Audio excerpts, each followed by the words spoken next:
모든 교양은 남 얘기죠. 안 물어봐도 알려주는 남 얘기. 아날람 57회 방송 2부 시작하겠습니다. 문화평론가 이동규 대표님. 안녕하세요. 의문의 그녀 시호님. 안녕하세요. 안녕하세요. 저는 작가 홍대선입니다. 지금의 양극화, 신자유주의. 지금은 사람값이 너무나 싸졌죠. 한국인은 저렴합니다. 현재. 이 현상이 모두 IMF 사태의 유산인가라고 물으면 그렇기도 하고 아니기도 하죠. 이야기를 잠깐만 해보겠습니다. IMF를 기점으로 신자유주의 사회로 이행한 것은 맞고요. 너무나 급속히 이행하게 된 것도 맞아요. 네. 피했어야 하는 사태이긴 맞습니다. 하지만 더 본질적으로 가보면 자본주의 경쟁체제는 필연적으로 빈부격차를 야기하긴 하죠. 우리가 모든 동일선상에서 1960년대에 동시에 출발을 했으나 50년대부터죠. 농지개혁에 의해서 동시에 출발을 했으나 이제 70년이 지났으니 지금의 양극화를 어떻게 보면 이해할 수도 있긴 합니다. 본질적으로는. 그러나 한국적인 특수성이 여기에 포함되는데요. 광고 듣고 와서 바로 이 이야기를 시작해 보겠습니다. 저한테서 달라진 거 느껴지지 않나? 뭐요? 아니 그 내 머리에서 반짝반짝이 아니라 빽빽. 흑채가 맞다 이거. 흑채는 아닙니다. 그럼 뭐 한방? 사람의 머리카락은 동물의 털이라는 거지. 그래서 동물 세포로 모근을 복원한다는 거지. 어떻게 돼? 가능합니다. 티스템 연구소의 동물줄기세포 배양액은 거짓말을 하지 않습니다. 나 이거 되는 거 보고 진짜 충격받았다니까. 지금 티스템 두피 클렌저와 두피 에센스를 검색해보세요. 과학이 당신의 모발에게 주는 선물, 티스템입니다. 자, IMF를 맞고요. 우리나라가 김대중이 대통령으로 당선됩니다. 드디어. 이때 준비된 대통령이라고. 김대중이 선거운동할 때 최초로 선거 로고송을 도입했어요. 우리나라에서. 이게 굉장히 유명하죠. DJ 덕의 DOC와 춤을이라는 노래를 DJ 덕이라뇨. DJ DOC입니다. DJ DOC의 DOC와 춤을이라는 노래를 DJ와 춤을로 바꿔서 텔레비전 광고를 때렸습니다. 이게 DJ가 항상 대중적인 미짐에서 벗어난 적이 없어 왔잖아요. 지금까지. 지금 유튜브에 있습니다. 여러분. 바로 보실 수가 있는데요. 신나는 파티 분위기로 우울한 사회 분위기를 바꿀 수 있다. 이런 이미지를 굉장히 강조했는데 지금도 이게 그 명품 광고로 기록이 돼 있죠. 굉장히 잘 만들었습니다. 이게 노무현의 TBCF하고 한번 비교를 해볼까요? 후보가 통기타를 치면서 외롭게 상록수를 부르죠. 네. 정의를 담재해왔고 앞으로도 담재하겠다는 태도가 보이죠. 어두운 배경에서 혼자 외롭게 부르고 있단 말입니다. 상록수라는 곡이 주는 또 그 정조가 있죠. 그리고 이제 DJ의 다른 선거 광고를 보면 아마도 실직한 산업화 세대 아버지가 있고요. 아마도 취직이 지금 안 되고 있는 운동권 이후 세대. 네. 아마 70년대생 청년이 벤치에 앉아서 이야기를 하고 있어요. 이제 국가 회생 문제가 정치 성향, 세대와 상관없이 모두의 문제임을 어필하고 있어요. 네. 저는 이런 것들이 DJ의 세련됨을 보여준다고 생각해요. 그죠. 그리고 선거송 뮤비에 보면은 DJ와 춤을 읽어보면 경제라는 단어가 나오는 가사 바로 뒤에 김종필이 등장해요. 그래서 좋지 하고 웃으면서 제스처를 날리거든요. 이렇게 춤새를 넣는 게 박정희를 지지했던 산업화 세대에게도 던지는 메시지죠. 아니죠. 누구 세력과 야합이죠. 그렇습니까? 국민이 아닌 비국민과 야합을 한 거군요. 그렇습니다. 김종필 같은 박정희 따까리한테 살랑 걸어가지고. 박정희 처조카에게. 생각해보면 그 전에 박태준도 나오고요. 처조카 사위. 결국은 이제 군바리와 야합했다. 이 사람들은 우리 국민 아니야 원래. 죄송합니다 여러분. 이들도 국민이죠. 네. 근데 이제 노무현의 TBCF 이 광고가 전혀 다르잖아요. 네. 같은 당의 후보인데 어떻게 이런 차이가 날 수 있는지 굉장히 궁금할 정도잖아요. 이거에 대해서 설명을 해봐야 될 것 같아요. 이거는 사건이 벌어진 기점부터 따지면 3당 합당의 결과예요. 김영삼이 3당 합당을 했잖아요. 그러면 그간의 세력이 다 대연정을 해버리죠. 네. 민주 세력, 신군부, 그다음에 구보수 세력까지 말 그대로 이 3자 연합을 해버리는 거예요. 김대중 전 대통령 빼고 너 왕따래 이런 거지. 처음에 먼저 손을 내밀었는데 안 한다고 하니까 하다 보니까 빼고 그냥 셋이. 그렇죠. 손은 원래 DJ한테 먼저 내밀었죠. 네. 왜냐하면 그 노태우 대통령이 대통령 시절에 뭐가 없으니까 지지 기반도 없고 그다음에 선거에서도 참패를 했단 말이에요. 그리고 국정을 이끌 자신이 없으니까 DJ에게 도와달라고 했는데 도와달라고 하면서 이런 것까지 제안했습니다. 광주 사태, 당시엔 사태라고 불렀으니까 그 권력자들이 광주 사태의 모든 그 해결 권한을 모두 주겠다라고까지 했는데도 DJ 입장에서는 사실 자기들은 살려달라는 얘기니까 거절했고 그 다음에 YS에게 제안을 했던 거죠. YS는 DJ보다 먼저 대통령이 되기 위해서 3당 합당을 감행을 했던 거고요. 대연정을 하고 남은 결과가 꼬마 민주당이라고 하는 그 진짜 폐허만 남은 간판만 있는 민주당이었죠. 맞아요. 이 폐허를 이끌고 DJ는 뭐가 없잖아. 간판만 있잖아요. 이때 대학을 졸업한 386 학생 운동권 세력과 연합을 하게 되는 겁니다. 다시 말하면 운동권 세력이 더러운 정치판에서 그나마 순수함을 보여준 자녀 세력인 DJ를 선택한 거죠. 네. 따라서 현재 민주당은 DJ와 운동권이 연합한 결과가 지금의 민주당입니다. 보통 3당 합당에만 주목하고 이제 곧 집권 세력이 될 지금 이 이야기에서 이 민주당의 성격은 사람들이 잘 안 보죠. 그러나 이것도 연정에서 시작한 겁니다. 즉 386에게 김대중은 처음에 파트너십으로 같이 연합을 하면서 시작한 거죠. 네. DJ는 한편이에요. 노무현은 우리 어제 얘기했죠. 노무현은 우리입니다. 이런 본질적인 차이가 있는 거예요. 파트너와 내 식구. 자, DJ는 필요하면 구력회담을 통해서 받은 일본의 돈도 산업공간 확보에 써야 한다고 주장을 했었죠. 네. DJ는 유연합니다. 이 사람은 유연한 사람이에요. 반면에 우리나라의 역사는 언제나 정의가 실패해온 역사다라는 세계관으로 현실의 모든 문제를 설명하는 세력이 연합한 거예요. 사실상 물과 기름의 측면이 있다. 왜냐면 우리가 방송 내내 산업화 세대, 어쨌든 김대중 그 세대니까요. 네. 산업화 세대를 쭉 얘기하면서 산업화 세대의 멘탈리티가 어떻게 형성됐는지의 맥락을 다 설명해 드렸잖아요. 네. 즉 김대중 선생은 정의가 한 번도 이겨본 적 없다라든가 그런 류의 어떤 사고방식과는 조금 궤가 있으신 분인데 이제 386 운동권 세대 분들과 아마 사상적으로 조금 맞지 않았겠죠. 안 맞았겠죠. 네. 그리고 안 맞는 줄 DJ는 모르고 있었죠. 이게 아마 제 생각에는 네. 흔히 말하는 산업화 세대와 386 세대 간의 본격적인 헤게모니 경쟁, 갈등의 시작이 갈등의 시작, 세대 갈등이 네. 뭐 다른 데도 많았겠지만 정치 지형에서 어쨌든 간에 여기가 아니었나 핵심이. 정치적으로는 그런 것 같습니다. 네. 나중에 노무현이 불과 2% 지지율에서 몇 개월 만에 대통령이 되잖아요. 네. 이거 정말 뭐 기적적인 일이잖아. 이때 386 정치인들이 민주당 안에서는 헤게모니를 장악한 결과고 당 바깥에서는 386 세대 유권자들의 전폭적인 지지의 결과로 노무현이 당선이 되는 거잖아요. 네. 그래서 386 세대에게 있어서 진정한 승리는 김대중 당선이 아니에요. 노무현 당선이에요. 이거는 유시민이 한 말인데요. 네. 유시민 작가가 어떤 말을 했냐면 YS 최초의 문민정부라고 하지만 3분의 1 정권 교체다. 왜냐하면 3당 합당이니까. 그리고 김종필 구세력이 끼어들었으니까 DJ의 정권 교체는 3분의 2. 노무현이 1. 이렇게 설명을 하더라고요. 완성이다. 네, 노무현 때 비로소 완성된 것이다. 정말 좀 죄송하지만 참 협소합니다. 자, 노무현의 죽음은 386 세대에게 감정적으로는 엄청난 충격과 비극이죠. 물질적 차원에서는 죄송한 말이지만 물질 얘기하니까 비정하다. 근데 하겠습니다. 물질적 차원에서는 전혀 타격이 없었습니다. 386 세대는 이제 노무현의 죽음으로는 감정적 피해자가 됐죠. 자, 그렇죠? 그런데 우리 사회에서 중추에서 누리는 부와 권력은 그대로입니다. 자, 선은 필연적으로 패배한다라고 하는 낭만적인 세계관은 사실 영화에도 투사가 됐어요. 왕이 된 남자 광해. 네. 광해군은 사실 단점도 있고 나름 폭군이었어요. 나름이라뇨. 그냥 폭군이었지 않나요? 그렇죠. 성격은 무진장 나빴습니다.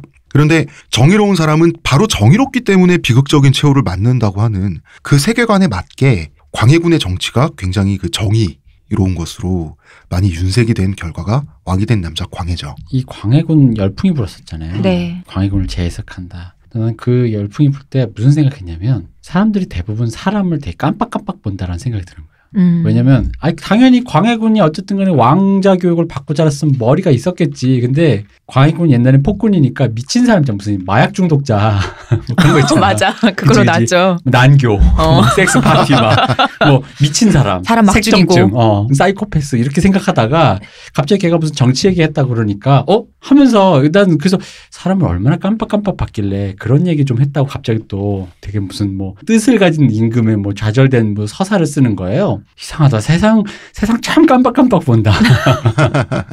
그리고 대동법은 광해군 때 실행이 되기 시작한 거지 광해군이 처음부터 만들어서 한 게 아닙니다. 그 아이디어는 거기서 이제 구현된. 아까도 우리도 의료보험, 금융실명제, 토지 공개념. 그게 그 사람이 단독으로 그거 한 겁니까? 그 이전부터 계속적으로 그게 있었던 거지. 그래서 대동법도 조선시대 내내 떡밥이었고 네. 논의가 진행돼 왔고 발전돼 오다가 광해군 때 이르러서 그렇게 된 거지. 그러니까 우리 인물론에서 벗어날 필요가 있다. 어차피 조선이란 나라가 민본의 이념에서 시작된 나라이기 때문에 민본을 이념으로 건국된 나라에서 대동법 만민평등법이라고 하는 것은 영원한 떡밥일 수밖에 없는 거예요. 네. 이게 국가적 태생적으로. 노무현 전 대통령이랑 같이 투사됐던 게 또 광해군의 북광해교였잖아요. 맞아요. 그것 때문에 더 투사가 돼서 광해군을 다시 소환한 게 아닌가. 그렇죠. 확실히 왕이 된 남자 광해에서 광해군은 노무현이 투사된 그 결과죠. 네. 자, 아무튼 DJ부터. DJ는 총체적인 난국 속의 대통령이 됐죠. 한국이 신자유주의 세계로 급속히 이행하고 극심한 양극화가 진행되기 시작한 때가 김대중 정권인 건 맞죠. 네. 이것 때문에 우리나라 진보의 선악의 이분법을 깨보려는 좀 머리 좋은 사람들이 있어요. 이런 사람들은 사실 DJ는 진보가 아니라 우파였어 라고 야지를 놓거든요. 네. 여기에도 솔직히 말하지만 도구만 있어요. 정권 하에서 벌어진 일로 지도자를 규정할 수는 없는 거거든요. 자, DJ는 신자유주의자였는가? 반은 맞고 반은 틀려요. 추진한 결과는 신자유주의가 맞아요. 그런데 DJ 정권, 그러니까 국민의 정부는 어쩔 수 없이 신자유주의를 택할 수밖에 없었어요. 시대적으로. 왜냐하면 IMF의 실험 청정을 받으면서 출발한 정권이기 때문에 그래요. 그렇죠. IMF는 구제금융을 조건으로 한국 정부에 뭘 요구했냐면요. 시장의 자유 강화, 규제 완화 및 철폐, 그다음에 국유화된 사업체에 대한 민영화, 정부 지출, 그러니까 보건복지죠? 네. 정부 지출 축소, 그다음에 고금리를 요구했어요. 이거 진짜 굉장히 강력하다는 말보다는 거의 망해라 이거지 뭐. 죽어라 이거지 뭐. 결국 난 솔직히 말하면 그냥 1세계가 계속 꿀 좀 빨게라는 말로밖에 안 들려요. 그거였어요. 심지어 대통령 선거 전에 가장 유력한 3인방 있죠? 김대중, 이회창, 이인재 이 세 명의 후배에게 합의 이행 각서 사인을 요구했어요. 맞아요. 굉장히 폭력적이죠. 대통령 바뀌고 나서 안 할까 봐. 안 할까 봐. 그런데 할 수밖에 없는 상황이긴 했어요. 당시에. 근데 DJ가 정말 대단한 게 처음에 거부했어요. 그리고 정부에 이 안은 받아들일 수 없다. 네. 재협상을 해야 된다고 정부에 압력을 넣었어요. DJ가. 그런데 이때는 다 사람들이 이해창 될 줄 알았지. 그래서 압력이 안 먹히니까 DJ는 자기가 만약에 대통령 되고 이 요구를 다 받아들이면 이건 국민의 국가에 죄 짓는 거잖아. 그래서 각서를 받아들이지 않을 수는 없고 그래서 사람을 대신 보내요. 대신 보내서 수용의 뜻을 어설프게 밝히는 걸로 틈을 만들어놔요. 이 틈을 가지고 나중에 대통령 되고 나서 IMF가 요구한 사항에서 구멍을 만들어가지고 최대한 그 마금질을 한 겁니다.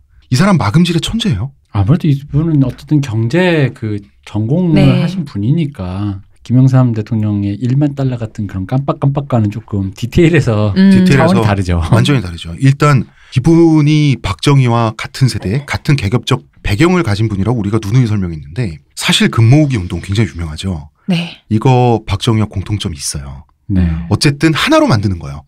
금을 모은다라고 하는 하나의 행동을 추진시켜가지고 전 국민을 하나로 만드는 거예요. 그리고 성공했어요. 맞아요. 굉장히 상징적이죠. 그때 이제 IMF에서 구제금융 받은 그 총 액수가 결국은 다 상환하면서 국가가 쓴 거죠.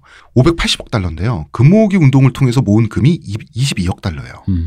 그래서 금 모으기 운동으로 우리가 벗어났다고 하기엔 굉장히 적은 돈인데 22억 달러라는 돈도 또 한편으로 어마어마하죠. 엄청나고 게다가 이제 그것도 있죠. 이 난국을 타개하기 위해 함께 국민이 했다. 함께했다라는 그 마음을 심어줬죠. 그 마음을 심어줬죠. 그래서 네. 이 과정을 통해서 IMF를 극복하면 전 국민이 극복한 게 되는 거죠. 그렇죠. 그걸 만든 거고 그리고 외국에 선전이 되죠. 맞아요. 이런 거는 한국 말고는 다른 데서 불가능한 거거든. 이런 무브먼트를 만들어냈다는 것은 이 사람의 대단한 정치력을 보여주죠. 그리고 빨리빨리 마금질을 해야 되니까 대를 위해 소를 희생할 수 있다. 갈아 넣는다. 대표적으로 갈린 사람들이 창작자죠. 이거 책 대여점 네. DJ가 만든 거지 않습니까? 네. 맞습니다. 만화가들, 소설가들 다 망했죠. 네. 예. 뭐 책 대여점 얘기는 뭐 따로 하지 않겠습니다. 하지만 최대한의 마금질을 해야 되기 때문에 나고자를 위한 사회 안전망 확보 있죠.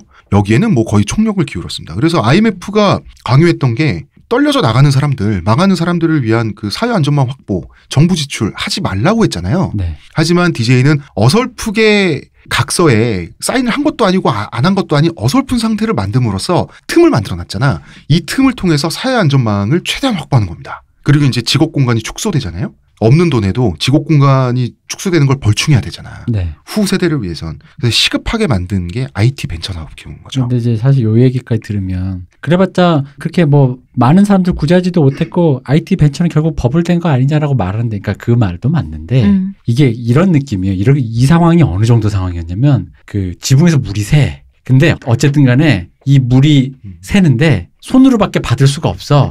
그럼 손으로라도 어쨌든 퍼내야 되는 그런 상황인 거예요. 그냥 맞습니다. 그거라도 하지 않으면 진짜 한 1시간 후에 물이 잠기는 걸 30분 만에 잠기는. 그러니까 그거라도 하자라는 식으로 했는데 사실 이 상황에서는 그럴 수밖에 없었다는. 그럴 수밖에 없었고 뭐 버블 붕괴 나중에 그 벤처 버블 붕괴하고 나서 살아남은 네. 기업들은 그래도 우리 사회에서 지금 경제적으로 역할을 하고 있는 건 사실이거든요. 그럼요.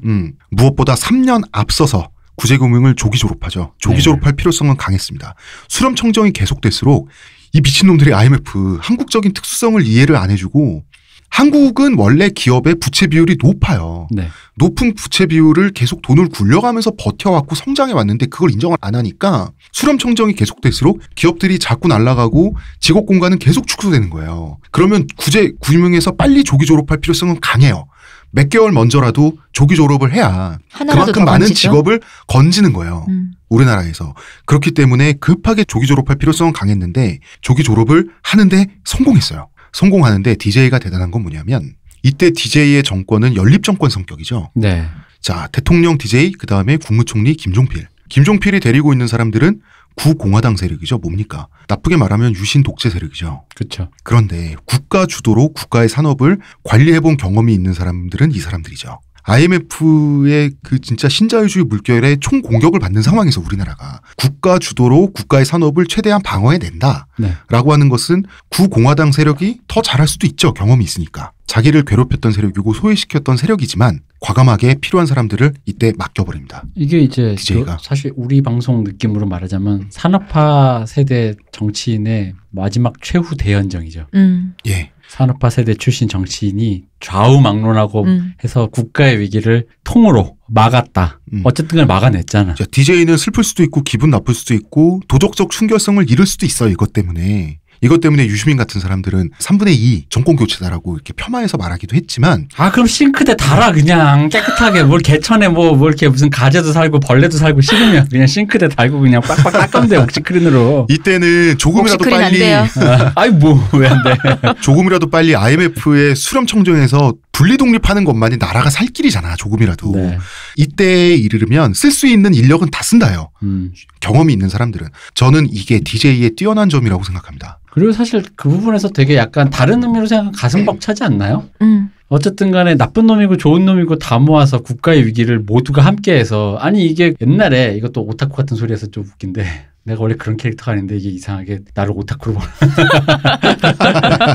옛날 뉴건담이라는 그 극장판 애니메이션이 있었습니다. 네. 거기서 보면 뭐 엑시즈인가 하여간 그게 지구로 떨어져요. 그 처음에 건담들이랑 저쪽 편이랑 막 싸우다가 그게 지구로 떨어지면 완전 대재앙이니까 마지막에 니 편 내 편 없이 그 건담류의 그 로봇들이 그 밑에 떨어지는 그거 밑에 붙어서 함께부터 추진해서 그걸 다시 끌어올려요. 우주 바깥으로. 그러면서 막 터져 나가지 막 그게 막 지구 막 들어가니까 막 불타면서 로봇들이 막 터져 나가면서 결국은 이것처럼 좌우가 합해서 그 지구로 떨어지는 별을 그걸 막아버리는 거란 말이야. 반면에 YS는 여당과 그다음에 정권의 헤게모니에서 민주화 세력 외에는 다 소외시켰단 말이야. 네. 3당 합당을 했지만 그 결과가 1만 불 집착이고.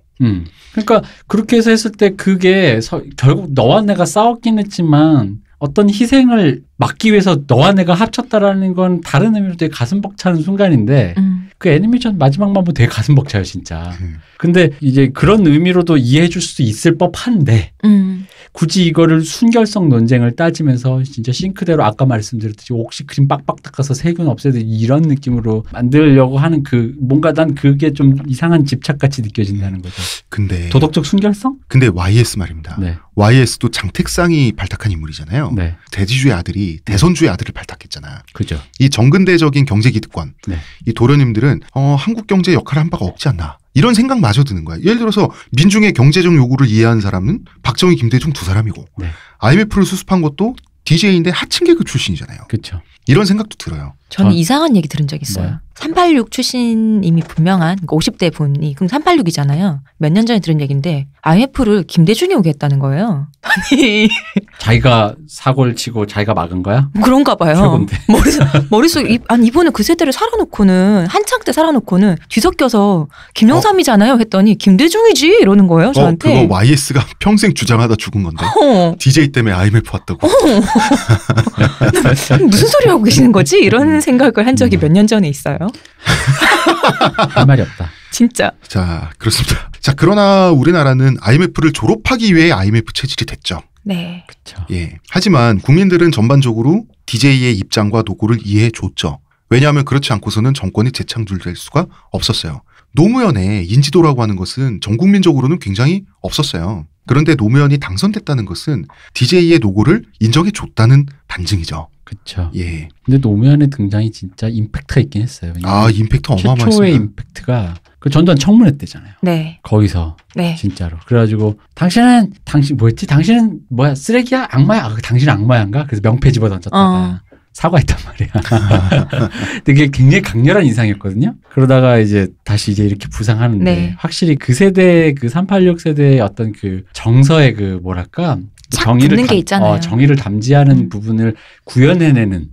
그 이분이 뭔가 피를 끓게 하는 뭔가가 있잖아요. 있어요. 진짜 보면은 피 끓잖아요. 이 사람. 이 사람의 연설도 그렇고 뭔가 사람의 그거를 딱 쥐어잡는 카리스마가 있잖아요. 자, 노무현의 대통령 당선은 386 세대에게 존재 증명이죠. 그렇죠. 진짜 운동권은 바로 노무현을 기점으로 진정한 승리를 경험하게 됩니다. 왜냐하면 아까 말씀하신 그 김대중과 김종필의 네. 이 어쨌든 뭐 좌우 막론하고 그냥 나라의 위기를 막자 요거였는데 아까 유시민 작가가 했던 말이랑 비슷한 게 그 당시 진짜 그런 말을 많이 했어요. 김대중조차도 수구 세력이다. 결국은. 아니 근데 이건 제 우리 편 생각 아닌 거야. 제 생각인데 저 개인적인 생각인데 DJ가 만약에 그때 대통령이 없었으면 진짜 나라 어떻게 됐을지 전 모른다고 생각하거든요. 제 생각은 그렇습니다. 영어 못하는 필리핀. 아니 뭐 그러니까 우리가 난 늘 얘기해. 결과론이긴 해. 결정론이니까. 그런데 가정을 하면 좀 마음이 굉장히 싸해지죠. 싸해진다. 아니 왜냐면 좋은 것만 이렇게 약간 취사 선택해 보잖아요. 네. 그러면은 노태우도 괜찮아요. 그건 그래. 노태우가 중간다리 브릿지가 없었잖아요. 그럼 내가 봤을 때 하나의 요놈들이 다시 한번 다시. 진짜 그 바로 문민정부 들어갔다가 뭐 어떻게 됐을지 모르는데 노태우의 중간다리 브릿지화와 김영삼의 절묘한 3당 충격 완화 노태우로. 뭐 결과로는 차치하고 네. DJ는 저는 충분히 했다고 봐요. 뭐 맞아요. 네. 충분했어. 이 정도만 해도 어디야. 어떻게 더 해요? 근데 단지 이제부터 우리 홍 작가님 말씀하실 우리가 그렇게 되기 위해서 했던 이 IMF 체질이 된 거. 네. 근데 우리 요즘 늘 얘기하잖아. 대통령 5년밖에 못 해요. 그럼 이건 그 다음에 우리에게 남겨진 숙제였다고. 그렇죠. 숙제죠. 네. 자, 이 숙제를 안고 노무현 정권이 출범을 했죠. 그렇습니다. 노무현 시대는 냉정하게 말해서 신자유주의 그리고 양극화가 승리한 시대고요. 노년층과 청년층이 박살난 시대입니다. 그렇습니다. 이 두 세대가 건국 이래 최초로 절망이란 게 뭔지 제대로 체험하고 있을 때 이거는 386이 느끼는 체감과는 사실 딴판이었어요. 386은 안전했거든요. 상대적으로. 그렇죠. 모두가 안전했다는 뜻이 아니라 상대적으로 이 온도차는 굉장히 컸습니다. 이미 관료 조직 안에 386들은 대거 들어가 있었고요. 자, 노무현 좀 가슴 아픕니다. 그 권력은 시장에 넘어갔다는 말이 굉장히 상징적입니다. 네. 선악의 이분법적 세계관 속에서 자신의 순수함을 지키는 거 이거 자체가 정치의 목표가 되었던 게 사실 참여정부였죠. 그리고 관치라는 말을 관이 다스린다. 네. 그 말을 군부 독재하고 연결을 짓다 보니까 개발 독재. 예, 자 권위를 내려놓은 것까지는 좋은데 권위도 관리도 다 내려놓고 권력 구성원들의 도덕성을 유지한 채 있겠다는 거잖아요. 그리고 권력을 시장에 넘겼어요. 그죠? 그죠. 그런 상태에서 기업들만 성장을 했습니다. 이때 당시에 이제 부를 본격적으로 증식하기 시작했던 386 세대에게 이 세대 중에 많은 분들에게 참여정부 시절의 부동산 버블은 호재 중에 호재셨죠. 그 부동산 버블이라는 거가 나왔을 때 예를 들어 그 부동산 버블로 이득을 볼 수 있는 사람이라는 거는 어쨌든 간에 살아남은 산업화 세대의 기득권 몇 명과 그다음 주류에서 어쨌든 그 정도의 부를 쌓을 수 있는 386 세대였겠죠. 이제 대학 졸업하는 무슨 돈이 있어서 애들이 부동산 버블로 무슨 혜택을 받습니까? 그리고 386 이후 세대에게 부동산 버블이랑 재벌 2세가 아니나 소위 말하는 네. 2세나 건물주 아들 이런 사람들이 아닌 한 부동산 버블이라고 하는 것은 우리로 하여금 영원히 집을 사지 못하게 만들었죠. 제 기억이랑 체감이 맞다면은 이 전까지만 해도 네. 집을 샀을 때 어른들이 아파트는 잘 안 샀었어요. 아파트는 저게 뭐 저 새장 같다, 닭장 같다, 뭐 그렇죠? 성냥갑이지 주택을 샀었는데 결국은 단독주택. 네, 이 이후로는 아파트 값이 천정부지로 오르면서 아파트를 가지고 있는 것이 좀 더 잘 사는 사람의 기준? 이게 그치. 또 돈이 되는 것? 그래서 여당의 입장에서 정권의 입장에서 노무현 시대는 순수성 증명의 시대였다고 생각해요. 우리는 구태와 다르다는 거죠. 같은 민주당 내에서도 왜 DJ도 구태라고 했다며 네. 구태와는 함께할 수 없다고 뭘 합니까? 운동권의 분리 독립을 실천해버려요. 그 결과가 여당 내에서 여당을 새로 창당하는 열린 우리당을 창당했잖아요. 네. 그러니까 굉장히 깨는 지금 이게 현상이 일어난 건데 여당 속에서 새 여당을 만들어서 나머진 구태다라고 하면 뭐가 됩니까? 나머진 폐기 처분당하는 거죠. 이게 선악이 되니까 저 사람은 구태야. 이 사람과 내가 뭔가 협치를 해서 어쨌든 이 사람에게 능력치를 뽑아먹을 수 있겠다라는 생각보다는 이건 아니야. 같이 못 가는 사람. 이건 아닌 거지. 성극기. 그래서 작은 여당이 더 작아졌죠. 네. DJ의 입장에서는 쿠데타 당했죠. 하지만 나라가 굴려가려면 어쨌든 여당의 힘이 조금이라도 더 실려야 되잖아. 네. 그래서 꾹 참고 정말 얼마나 꾹 참았을지는 상상이 됩니다만 자신의 후계 정당은 열린 우리당이라고 선언을 또 해줍니다. 왜냐하면 DJ가. 김대중 전 대통령도 어쨌든 옛날 사람이니까 그리고 모든 사람은 자기의 살아온 방식을 살짝 부정당할 때 되게 그런 게 있잖아요. 근데 사실 김대중도 네. 김영삼도 박정희도 그 시대의 일종의 보스 정치였잖아요. 개파 정치. 네. 근데 그랬는데 자기 존재가 부정당하는 기분으로 자기 후에 어떤 사람들이 할 때 그거를 했을 때 홍 작가님 말대로 꾹 참은 게 맞죠. 완전 꾹 참은 거지. 그리고 나서 노무현 탄핵당하죠. 예, 네. 탄핵의 역풍으로 열린 우리당이 대승을 거두게 됩니다. 네. 유권 대중은 한 번 더 기회를 준 거죠.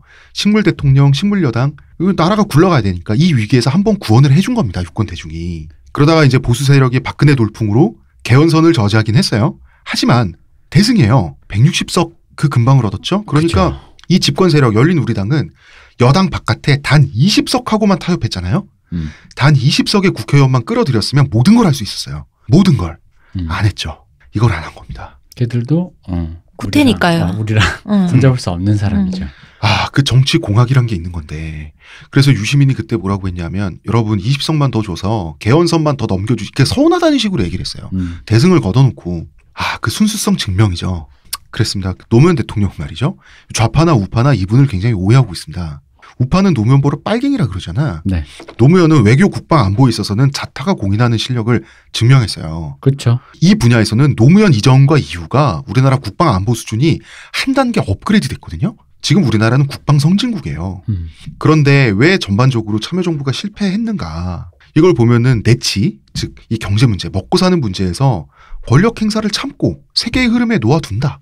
거시적으로는 방치에 가까웠던 거죠. 진단이 잘못됐어요. 예. 아까 말씀드린 IMF 체질이 됐으니까 어쨌든 간에 위기를 넘겼으니 그러니까 예를 들어 그거 있잖아. 우리가 어쨌든 우리 집이 어려우니 아버지가 한 2시간만 참고 한 석 달 일하겠다라고 했으면 그 다음엔 잠도 자게 해주고 아버지가 잠깐 한 달만 쉴게 하고 있으면 한 달만 쉬세요 했을 수 있는데 갑자기 아빠 오늘부터 쉬면 어떡해. 계속 2시간씩 일해야지. 나 대학교 가야 되는데 이래버리면서 아빠를 골로 가게 만드는 그런 느낌이랄까? 너무나 적절하다. 계속 굴린 거, 계속 굴려버린 거예요. 그거는 비상사태였다니까? 그렇지. 비상사태였기 때문에, 알겠어까진 됐는데, 그래서 손으로 위에서 떨어지는 물 중에 내 손으로 뜯을 수 있는 것만 떠냈다고요. 그런데 나머지 흘러간 물, 나중에는 어떻게든 좀 해줘야 될 거 아니야. 근데 그쵸. 이것이 흐름이다라고 해서 그 물기를 그냥 그대로 냅둬 버렸다. 왜냐하면 DJ가 왜 그렇게 급하게 IMF 수렴청정 체제를 벗어났겠어요. IMF가 요구하는 거 말고 자유롭게 정책을 다시 추진할 수 있는 기회를 최대한 빨리 확보하기 위해서 IMF 수렴청정을 벗어난 후 정권을 재창출해서 준 거잖아. 그러니까. 그러면 다르게 해야지. 그럴 거면 조기 졸업할 이유가 애초에 뭐 있었냐는 거예요. 그렇죠. 조기 졸업할 필요 없죠. 그렇지. 이럴 거면 조기 졸업할 필요가 없었지. 그래서 선악의 이분법적 세계관 속에서 본인들의 순수성을 증명하고 말하자면 시장의 권력을 넘겨버린 거예요. 그러니까 저는 이런 의미로서 그분들이 순수했고 그분들이 뭔가 좋은 뜻을 그건 다 인정한다니까요.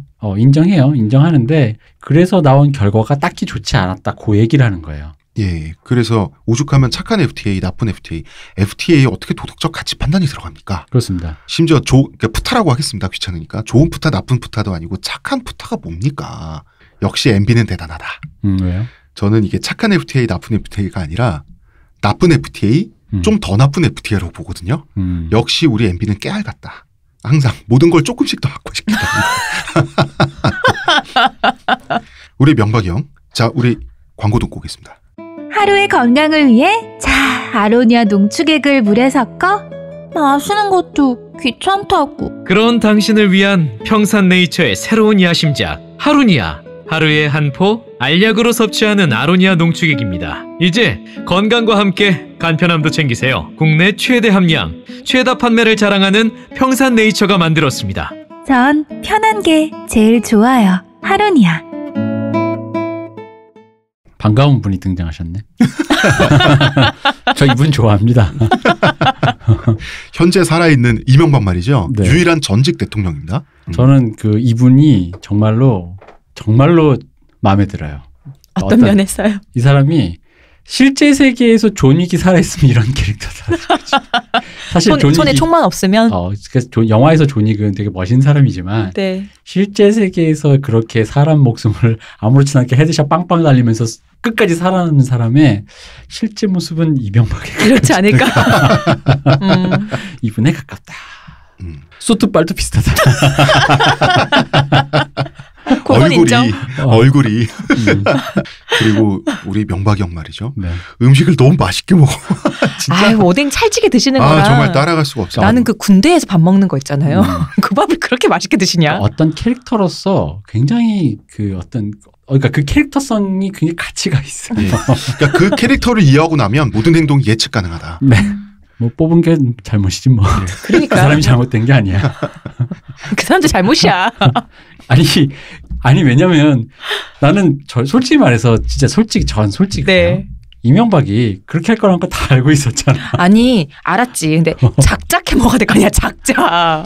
그렇게 해먹을 거 알고 있었는데 그렇게 해쳐먹을 줄 어떻게 알았어? 이 규모일 줄은 몰랐죠. 아 그래요? 나는 맞아 마른 오징어에 쥐어짤 정도로 그럴 것 같았어. 그렇게 해쳐먹을 줄은 몰랐지. 자, 다시 노무현 이야기. 참여정부 시대를 거치면서 그야말로 양극화 전성시대가 개막되죠. 사실 국민들이 노무현을 선택한 것은 DJ의 통치에 대한 동의의 신호였잖아요. 그렇습니다. 그래서 뉴페이스인 노무현에게 DJ보다 더 많은 표를 줬어요. 훨씬 많은 표를 줬습니다. 보통 노무현은 무능했다라는 경제를 말아먹었다라는 보수의 프레임이 있죠. 이 프레임에 맞서서 이 노통의 지지자들은 그래프를 막 동원해가지고 참여정부의 경제 실적이 이명박 박근혜보다 훨씬 좋았다라는 이런 그 팩트를 내놓잖아요. 네. 일단 이명박 박근혜는 뭐 실드가 불가능해서 논외고요. 자, 수치는 좋아요. 참여정부 시절에 수치 좋습니다. 그런데 왜 우리 하나하나는 가난할까냐는 거죠. 왜 더 가난해졌을까? 자, 여러분 경제가 성장해도요. 우리 돈이 아니라서 그래요. 우리한테 돈 안 주고 자기가 성장했으니까 그렇겠죠. 자, 나한테 돈이 안 왔는데. 그렇습니다. 권력을 시장에 넘기니까 어떻게 됐습니까? 국민의 희생으로 성장한 대기업이 자기네들 몸만 불렸잖아. 네. 뭐냐면 대표적으로 참여정부의 경제정책은 삼성경제연구소의 보고서에 거의 전적으로 의존하다시피 했습니다. 자, 요 얘기를 최근 토론회에서 문재인 후보가 부정했어요. 어떻게 그것만 보고 하겠냐. 말이 되는 소리를 해라 라고 했어요. 그것만 보고하진 않았겠죠. 네. 그것도 봤죠. 그리고 거기에 특별히 많이 의존했다고요. 그건 그냥 말이에요. 그리고 노무현이 이건희의 집사라고 불리는 사람이 있죠. 이학수. 네. 예, 삼성의 아주 핵심적인 임원이죠. 뭐 나쁜 말로는 이건희의 마름이라고도 합니다. 이 이학수를 학수 선배라고 부르면서 많이 의지했던 사실은 사실 널리 알려진 팩트죠. 마름이라고 말하는 그 말도 되게 비열하다. 네. 남을 욕하기 위해서 그걸 굳이 계급을 동원한 거 아니에요. 멋습니다 이런 식으로. 왜 그런 식으로 얘기를 했냐면 이학수를 이건희의 마름이라고 했던 사람들은 다름 아닌 민주화 세대입니다. 그러니까요. 그냥 욕을 할 거면 그냥 욕을 하지. 거기에 굳이 또 계급을 동원해서 뭐보다 못한 어떤 천한 계급처럼만 위치시키는. 원래 욕하는 데는 그런 건 아니겠어요? 하긴 그러네. 아빠가 네. 개도 되고. 그런 거 아니겠어요? IMF를 거치면서 대기업들이 많이 날아갔지만 살아남은 대기업도 있죠. 그럼 죽은 대기업들이 남은 사채가 있을 거 아니야. 네. 살점, 계열사니 뭐니 이걸 다 흡수하게 됩니다. 그러면서 더욱 강해지는 거죠. 살아남은 애들은. 국민의 피와 살을 먹고 자란 이 공룡들 말이죠. 이 공룡들은 노무현 시절부터 자유의 날개를 달게 됩니다. 그러면서 소위 말하는 경영 합리화라는 게 판을 치게 되죠. 경영 합리화가 뭡니까? 사람 안 뽑는 거예요. 정규직 안 뽑고 중소기업에 아웃소싱 주는 거예요. 그럼 중소기업들은 대기업 앞에 벌벌 길죠. 네. 왜냐하면 자기한테 그 수주를 줘야 되니까. 그러면 싼값 승부를 벌여야 되죠. 싼값 승부 뭡니까? 중소기업 안에서 뭐합니까? 가격 경쟁력을 위해서 직원들을 쥐어짜죠. 그리고 하청에 재하청으로 갈수록 이 쥐어짜이는 현상이 점점 심해지는 거죠. 자, 70년대, 80년대까지 대기업과 중소기업 고용 비율은 대략적으로 반반이었다 그래요. 네. 그리고 외려 기회는 개인적으로 직원이 성공할 기회는 중소기업에 더 많기까지 했죠. 이제는 피라미드식 착취 구조가 완전히 만연해 있어요. 갑을 병정으로 이어지는 재착취의 구조가 만연해 있고요. 자, 노무현 정권의 가을에 해당하는 2006년에 오면 말이죠. 중소기업 대 대기업 고용 비율이 76대 24가 돼요. 네. 그리고 여기에 이것도 숨겨진 지표예요. 보다 냉정하게 서비스 직조까지 다 합치잖아요. 88대 12가 되는 거예요. 거의 뭐 9대 1. 그럼 12%가 성공하신 분들이다 이거죠? 그렇죠. 그러면 청년들은 12%의 성에 들어가는 것만이 목표가 되는 거예요. 아, 이거 우리 밥 딜런 특집에 나왔던 오럴렁드 워치타워의 그 분위기군요. 네. 그렇습니다. 그래서 미생에 이런 대사가 나오잖아요. 명대사지. 회사는 전쟁터지만 회사 밖은 지옥이다. 그러니까 비정규직을 빼면 12%는 더 작아지죠. 네. 이 젊은 층의 절대 다수는 90% 이상은 문자 그대로 지옥에 살고 있는 거예요. 그냥 문자 그대로. 그래서 헬조선이라는 말은 과장이나 수사가 아니에요. 오히려 드라이한 표현에 가깝다. 맞습니다. 젊은 애들을 앓는 소리라고 생각하시죠. 절대 아닌데. 절대 아닙니다. 취업시장에 이제 청년층이 내던져지면 이 절박함으로 열정페이가 사회적 현상이 된 정권이 또 참여정부 시절이기도 합니다. 네. 이때부터 열정페이, 열정노동이란 그 사회적 문제가 대두되기 시작했고요. 그런데 운동권 민주화 세대는 이에 대한 고민이 뭐 지금은 뭐 머리로는 아시죠. 이런 현상이 있다라고 아시지만 사실 고민이 우리만큼 치열한 고민은 있을 수가 없죠. 현실적으로. 그때는 없었어요. 왜냐하면 386 세대 자체도 기본적으로 산업화 세대의 노력 멘탈리티를 장착한 세대이기 때문에 이 애들이 왜 노력하지 않는가. 그리고 좋아서 하는 거, 먹고 살기 위해서 열심히 했다. 그리고 나는 내가 대의를 위해, 민주화를 위해 내가 하고 싶은 것도 참아가며 했다라는 어떤 그런 정신들을 갖고 계시기 때문에 일단 그게 이제 드러난 거지. 이 사람들과 그 다음 세대들의 세계관의 충돌이 드러난 거죠. 알아서 노력해라. 그런 거잖아요. 근데 386 세대는 방학 때 막노동으로 1년 학비를 벌 수 있는 세대였거든요. 그죠. 건실한 일이죠. 땀 흘리는 정직한 노동인데 막노동으로 대학 졸업이 가능했던 경제적 구조에 대한 고려도 있어야 돼요. 지금 불가능합니다. 아, 왜냐면 이거는 그러니까 방학 때 잠깐 하고 학기 때는 어쨌든 공부 열심히 해가지고 뭔가를 하면 됐다라는 것도 있었고 게다가 그때는 예를 들어 술 사주는 선배라도 있었지. 그렇지. 밥 사주는 누구라도 있었지. 요즘 뭐 그런 게 어디서 다 더치페이지. 게다가 방학 때만 해서 못 벌죠. 방학 내내. 그리고 그 악순환 있잖아. 계속 알바를 해야 되기 때문에 장학금을 탈 수 없는. 장학금을 탈 수 없는 그 악순환 구조. 그런 거에 대해서 그걸 노력으로만 퉁치게 아까 얘기했잖아. 2시간만 자고 계속 하세요. 제가 가장 심각한 게 이런 겁니다. 386 세대가 조직한 시민단체. 네. 시민단체 뭐 정의를 위해서 조직된 거죠. 네. 이 시민단체에서마저 70년대 중후반생부터 이제 386 바로 아래 세대죠. 중후반생부터 88만 원 세대 전반에 이르기까지 열정페이가 만연했죠. 지금도 만연한 것 같은데 자 사전적 의미에서 386은 아니지만 전형적인 386 인사로 분류될 수 있는 박원순. 열정페이 논란이 있었죠. 아, 아름다운 재단이요? 아름다운 재단. 이름이 아름다운 재단입니다. 그 대신 많은 것을 얻어갔다. 그러니까 뭐 나는 뭐 일손이 필요하고 그러니까 그 사람들이 봉사라든가 무급으로 노동을 할 수도 있다고 생각해요. 네. 어떤 뜻을 위해서 본인이 할 수 있다. 그럴 수 있지. 충분히 할 수 있는데 그것을 이제 사후에 어떻게 평가하느냐의 문제는 좀 다르다라고 보는 거죠. 그때는 좀 그랬다라는 식으로 얘기하는 거와 왜냐하면 분명히 그렇게 말씀을 하셨어요. 그럼에도 불구하고 마지막에 붙는 단서 있잖아. 다른 많은 것을 얻어갔다라는 말은 그거 그 말만 안 했어도 됐는데 그게 이제 제 생각엔 요 세대의 솔직히 그 말을 한계랄까? 박원순 서울시장이 네. 그나마 좀 사람이 이렇게 순화해서 말한 거지. 네. 이거 완전히 진짜 뭐 교양 없는 꼰대가 얘기하잖아요. 정확하게 그 말이에요. 일하게 해준 게 어디야. 결국 그 말로 우리 세대는 들을 수밖에 없다는 거죠. 경험 쌓게 해준 게 어디야. 그렇죠? 뭐 물론 저는 이제 좋게 해석은 하려고 해요. 뭐냐면 그 박원순이라서 좋게 해석해 주는 게 아니라 네. 저는 아마도 이분들이 몰랐다. 몰랐겠죠. 누구를 착취한다라는 행위인 줄은 몰랐다. 그거에 대한 고민이 없었다. 그래서 뭐 의도적으로 이러한 구조를 외면했다기보다는 그렇죠. 외면하게 되는 거죠. 근데 이제 그런 의미로 했을 때 그 부분에 대해선 백지 상태로 청순했다. 요게 오히려 정확한 진단이었다고 봐요. 그러니까 이 논란이 있고 난 뒤에도 그러면 진짜 나쁜 사람이지. 그러면 자, 그 상태에서는 사회정의란 건 말이죠. 개인적이고 추상적인 문제가 돼요. 이 사고 프레임 안에서 인성론이란 게 나옵니다. 인성론. 도덕적이고 맑고 깨끗한 사람하고 아주 지저분하고 나쁜 악인 말이죠. 네. 이걸로 정치를 해석하는 거예요. 나는 심지어 이런 말도 봤어요. 지금 뭐 대선 전이니까 네. 문재인이 개를 쓰다듬는 사진이 이렇게 쭉 있는 거예요. 네. 커뮤니티에서 본 건데 이제 진보계열 커뮤니티에서 이제 개들이 사람이 쓰다듬으니까 개들이 좋아하잖아. 네. 개의 흐뭇한 표정을 보고 이제 동물도 알아보는 문재인의 인간성 뭐 이런 식으로까지 연관을 시키는 거예요. 이게 인성 마약손 이러면서. 아 그래? 네. 근데 왜냐면 동물들이 정말 이렇게 도취한 표정을 짓고 있어 애들이. 근데 한 마리가 아니야. 앉는 애들마다 다 그런 표정인 거예요. 그래서 그런 식으로. 여기 그 인간성과 관계가 있나요? 왜 그런 얘기 하잖아요. 동물은 좋은 사람 알아본다고. 여기 잠깐만. 존 윅에서 네. 존 윅이 개를 데리고 다녀요. 그 개가 그렇게 되는 바람에 자, 이런 인성론에 정책도 없고 정치 공학도 없어요. 네. 그리고 왜 대표적으로 이재명 그리고 안희정 경선에서 문재인을 위협하자마자 갑자기 인간성 증명이 시작됐죠. 아, 그렇죠. 알고 보니 사람이 틀려먹은 사람이었다는 식의 이런 담론이 진보 진영을 뒤엎어버렸습니다. 네. 자, 이게 어떤 풍경이냐면 우리가 전근대에는 백성과 신하가 군주의 인품에 의지했잖아. 그럴 수밖에 없었잖아요. 그렇죠. 누가 왕에 올랐는데 사이코패스면 답이 없다고. 그래서 첫째 왕자, 이 사람이 왕이 될 거니까 나중에 첫째 왕자의 타고난 품성이 착하기만을 기도했어요. 아, 정말 슬프다. 옛날에. 근데 이제 나름의 방법이 있죠. 군주의 도덕성 수양. 옛날에 유럽이나 우리나라 그 동서양 군주들이 자라면서 가정교사한테 주구장창 들었던 게 근검절약, 착한 마음, 그렇죠. 백성을 생각하는 마음, 이런 거 귀에 못이 박히게 들어가지고 오히려 더 삐뚤어졌지. 그렇지. 내 안에 송곳이 튀어나와서 정치적 올바름을 그런 식으로 맥락 거세하고 사람에게 덕목으로 강요하면 그게 사실 그렇게 돼요.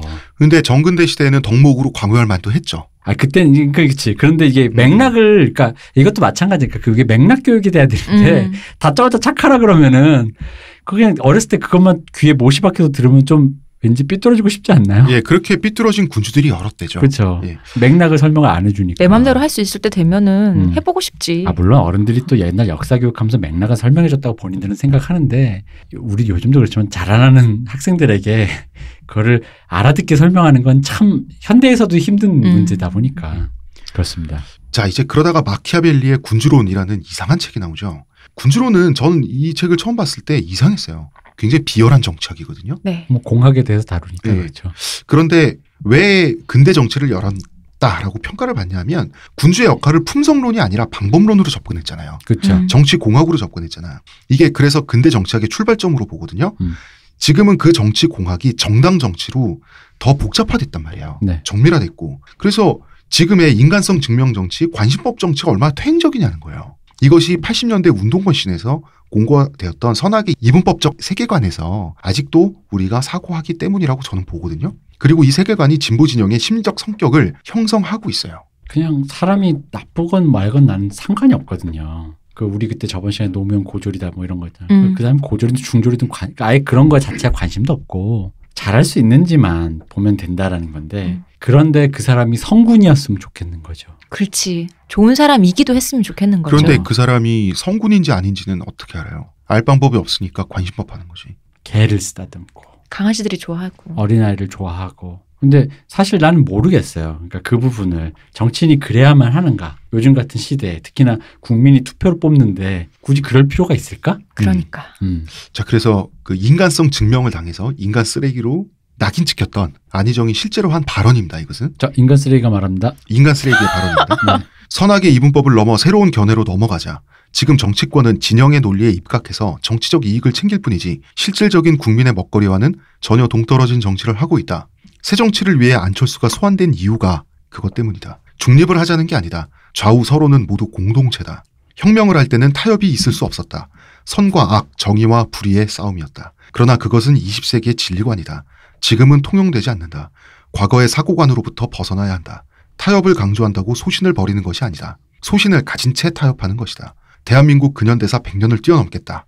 노무현과 다르게 극복하겠다. 우와, 이거 누가 말했는지 그 워딩의 발화자를 감춘 채로 말해보면은 굉장한 워딩이네요. 그죠. 근데 왜 안희정이 하면 굉장한 워딩이 아닌 거죠? 인간 쓰레기라며. 적폐 세력과 손을 잡으려는 그런 평가를 받았죠. 기회주의자. 박정희도 선이고 박근혜도 선이고 다 선이 가진 사람이야. 기회만 호시탐탐 보는. 그거 아니야? 이 얘기를 내가 틀려? 나 지금 나 그런 걸 읽은 것 같은데 어디서? 저는 안희정이 사실 그 노무현을 위해서 그리고 대통령은 감옥에 갈 수가 없으니까 현직인 상태에서 그 누구보다도 문재인을 위시한 노예 남자들 그 모두를 대신해서 자기가 십자가 지고 혼자 감옥 갔던 사람이잖아요. 이 사람이 그 대통령 경선을 하면서 남아서 이 얘기를 하는 것을 저는 개인적으로 좀 약간 충격받았거든요. 사람이 이런 말하면 죄송하지만 감옥에 가면 그 사람이 뭔가 좀 업그레이드가 돼서 나오는 경우가 있잖아요. 그것도 사람 나름입니다. 아니 DJ도 감옥에서 할 일 없으니까 탄압받을 때 영어 마스터에서 나오고 막 이랬잖아요. 가서 나쁜 거 배우기도 하고 그래요. 사람 나름입니다. 안희정 씨도 깜빵 동기가 다른 사람이면 아 이게 내가 혹시 도지사방에 갇혔을 때 문 따는 법 이런 거 배우고 나왔을 수도 있어요. 정치 여러분 농담이고요. 그런데 저는 이 말을 안희정 지사가 하는 것을 보고 상당히 많이 놀랐거든요. 이런 스탠스를 취하다가 참 이 사람이 참 상처받고 말이죠. 전 놀라운 것도 놀라운데 이 워딩을 이대로 순수하게 사람들이 믿을 수 있을까라는 생각도 들거든요. 노무현과 다르게 극복하겠다. 근데 가장 노무현의 남자인 걸 누구나 다 알고 있는데 본인 노무현과 다르게 극복하겠다고? 어떻게? 이렇게 생각을 했을 수도 있을 것 같아요. 아니 안희정의 워딩을 다시 한번 말하면 또 이런 말을 했습니다. 노무현과 다르게 극복하겠다는 뜻이 무슨 뜻이냐. 그러면은 그 지난 정권이 우리가 잡았던 정권이 실패한 부분도 있고 성공한 부분도 있는데 그럼 다시 그 실패한 부분, 실수한 부분까지 재번복하는 그 말이 되냐는 거죠. 그러니까 그것은 진정한 계승 극복이라는 거지. 더 업그레이드 되는 거라는 거지. 이런 식으로 본인이 설명을 했어요. 그것까지 왜 굳이 설명을 해야 되냐고 내 말은. 그러니까. 아니 추궁을 당하니까. 안희정과 노무현은 다른 사람이고 자기는 자기의 방식대로 자기의 정의를 하겠다. 그게 마음에 들면 뽑아달라. 이거면 정치는 끝이지. 아니 추궁을 자꾸 당하는데 어떻게 그러니까. 손석희한테 멱살 잡혀가지고. 그러니까. 그러면 끝이지. 그게 뭔 상관이야. 아니 장사하는 사람이 난 그거랑 물건이 좀 우리 LG 물건이 삼성과 다릅니다. 마음에 들면 사시고 아니면 삼성 사세요 이거지. 정말 달라요? 어떻게 다른데요? 내보니까 겉에는 똑같은 것 같은데? 그거지 바로 그거예요. 제가 스펙 공개했지 않습니까?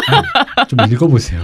검색도 좀 하시고. 제가 아니 아이폰이 읽어본 게 아니면 다른 거 없던데요? 안드로이드는 다 똑같은 거 아닌가요? 자 선악의 이분법을 가질 수도 있고 선악의 이분법에 진실의 일면이 없진 않아요. 아니 그러니까 맞죠. 그러니까 그 사람의 의도와 다르게 악한 것도 있고 진짜 악한 의도를 할 수도 있고 선한 의도가 있는데 실패할 수도 있죠. 하지만 그것만으로 세상을 해석할 수는 없어요. 그리고 문제 해결은 더더욱 불가능하다. 세상이 그렇지가 않아요. 그렇다면 아빠가 애들을 훈육한다는 것 자체가 말이 안 돼. 아동폭력이지. 사실 현재 386 주류는 문제 해결을 위해서 노력할 필요가 적은 건 사실이에요. 냉정히 말해서. 왜냐하면 이분들은 현재 우리 사회의 주인이자 기득권이에요. 그러니까 이분들의 정서가 사실 난 이 사람들이 외면했다기보단 이런 게 있는 거죠. 우리 그때 촛불 집회 나왔을 때 그분들의 워딩에서 좀 단서를 찾아볼 수 있었던 게 될 줄 알았대잖아요. 그러니까 이분들의 세계관은 바톤 터치를 했다고 생각하더라고요. 근데 바톤 터치된 사람들이 뭔가 잘못했다라는 느낌으로 이제 자기는 그러다 보니까 다시 뒤돌아서 다 된 줄 알았더니 나설 수밖에 없었다. 바톤 터치한 내 후임자가 좀 쓸모가 없었다. 약간 이런 느낌. 똑바로 못 뛰었다. 바로 그 사고방식. 네. 똑바로 못했다. 자, 정의를 독점한 채 산업화 세대 그리고 88만 세대 자기 밑에 세대죠. 이 사람들한테 바톤 터치를 해줬더니 제대로 하지도 못하고 여전히 계몽의 대상으로 이 사람들을 설정하잖아요. 네. 그러면은 지금 끙끙대는 힘들어하는 젊은 친구들 이 친구들 중에서 참을성 없는 사람들 있죠. 네. 이 사람들한테 부작용 발생해요. 그럼요. 대표적인 게 누굽니까? 일배. 그런 차원에서 죄송한 말씀이지만 모든 의도를 다 차치하고 일배는 386의 유산이라고 저는 말씀드리겠습니다. 그럴 수 있죠. 예, 그럴 수 있습니다. 그럴 수 있죠. 앞서 말했던 박원순의 문제 재단 이름이 아름다운 재단이었죠? 네. 이 아름답다는 말에 혐오감을 느끼잖아요. 그죠? 이 그런 혐오감 사람이 느끼고 있다면? 못 참잖아요? 그럼 일배 가입해서 박원순 까는 거예요. 그리고 이렇게 세련되게 사고적으로 분석을 해서 오랫동안 분석하고 세련되게 언어화를 할 수가 없으니까 할 말이 없으니까 빨갱이라고 하는 거고요. 그리고 실질적으로는 타격할 힘이 없잖아요. 네. 타격할 힘이 없으니까 인격 모독성 조롱으로 감정 공격이라도 하는 거고요. 바로 이 부분입니다. 뭐냐면 세련되게 한 거, 그건 사상적 기반이 있다는 거고요. 타격할 힘이라는 거는요. 그것이 기반 세력으로 조직으로 할 수 있는 조직화된 거예요. 근데 알지만 신자유주의 시대가 완전히 점령한 이후에 우리들이 비정규직으로 내몰렸을 때 연대할 수가 없어요. 시급 8,000원 갖고 삼각김밥 먹기 바쁜 애들이 무슨 정치적인 조직이 어디 있습니까? 그리고 어디서 무슨 교육을 받아요? 여기서 말하는 건 스펙으로서의 교육이지 교육이 아니잖아요. 그걸 하는 사람들 중에서 방금 말씀하신 참을성이 없거나 애초에 그런 기회가 누락된 사람들이 바로 그렇게 하는 거죠. 그냥 빨갱이, 그냥 뭐라고 해? 홍어, 전라도, 이러는 거죠. 물론 처음에 그게 위약적인 장난이었지만 지금 어느 시점부터 진심으로 믿게 되면서 얘네도 맛이 훌쩍 가버렸습니다. 즉, 이 얘기를 할 수 있어요. 일베를 처음부터 이게 뭔가 싶어서 봤던 사람들 기준에서는 흔히 하는 말이 있잖아요. 바로 그거예요. 그 믿기 전까지는 재밌었어요. 메갈도 마찬가지예요. 근데 지들이 믿기 시작하면서부터 뭔가 이상해지지. 재미없어요. 그게 완전히 옛날에는 일배를 들여다보는 진보 인사도 꽤 많았어요. 왜냐하면 무슨 말을 하나 그것이 어떤 여기에 시대에 뭔가 그래도 우리가 누락한 게 있지 않는데 이제는 자기들이 믿으니까 종교단체처럼 돼가지고 재미가 없다고. 그 뭐냐면 새로운 뭐가 없어. 그냥 거긴 고인물이 돼버린 거예요. 그래서 들여다보지도 않아요. 사람들이 이제. 이상하게 내가 원하는 그거 있잖아. 서서히 사라져가는. 사실 나 요즘에 일배 얘기 거의 못 들어봤거든. 네. 동시대성을 완전히 잃어버렸죠. 네, 맞아요. 모르겠습니다. 국정원이 진짜 손을 댄 건지. 자, 그래서 그들이 사는 세상이라는 드라마 제목이죠. 네. 자, 여러분들 우리 주변을 둘러보고 경제적으로 가난한 집을 한번 찾아보면 386 윗세대 부모 네. 그리고 386 아랫세대 자식으로 구성된 집안의 비율이 그렇지 않은 비율보다 사실 높아요.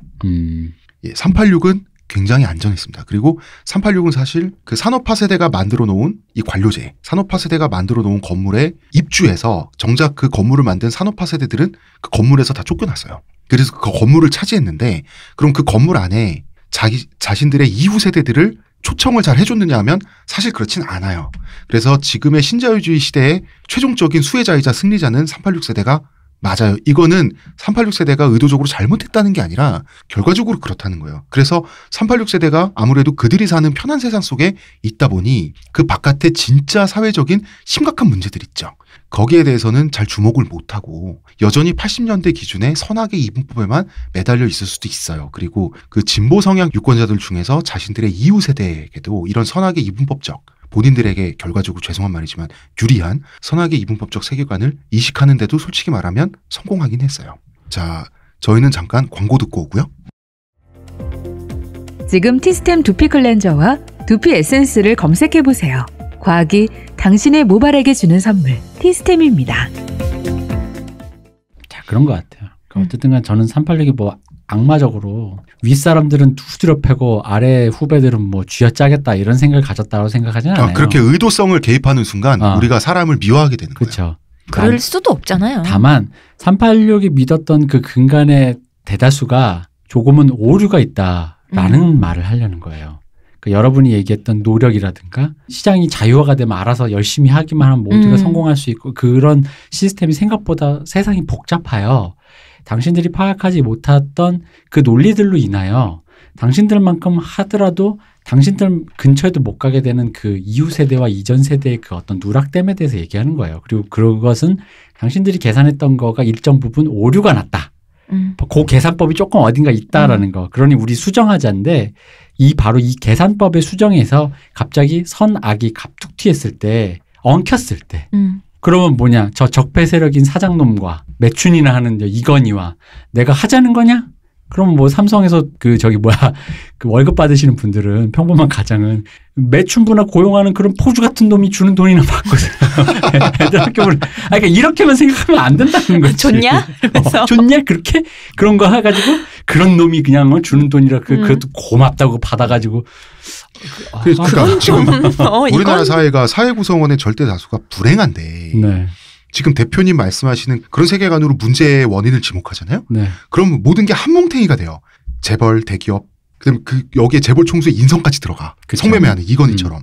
이것이 다 한 덩어리로 뭉쳐 있단 말이에요. 이게 열성 진보 진영 유권자들하고 바깥 세계가 이렇게 점점 분리되는 거예요. 맞아요. 그래서 문재인 지지하시는 분들에게 죄송하지만 그래서 달빠라고 하면서 그 울타리 바깥에 있는 사람들이 피곤해하는 거예요. 그러니까 강성 지지자분들. 예. 네.